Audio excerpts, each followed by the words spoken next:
Once you have your new Quobyte cluster up and running, the first thing you need to do to get started is to format your devices. To do this, click on the Devices tab in the left-hand side panel. Once you're on the Devices page, you will see that 4 devices are being used as registries. The other devices will be used as data storage devices or metadata devices. To format your devices, select the link that says "Click to format all unformatted devices," and this will open up a menu where you can select the device's type. You can leave everything as is and select Start Task. Now your devices are being formatted.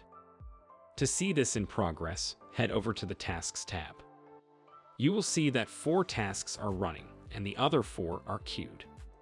Give it some time and you will notice that once the running tasks are finished, they will be marked as completed and the queued task will start running. Once all tasks have finished, go back to the Devices tab and you will see now that all your devices are formatted.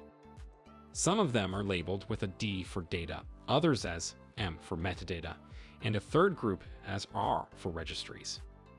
You can group your devices by servers, and you will see that every server has its own registry, metadata, and data devices.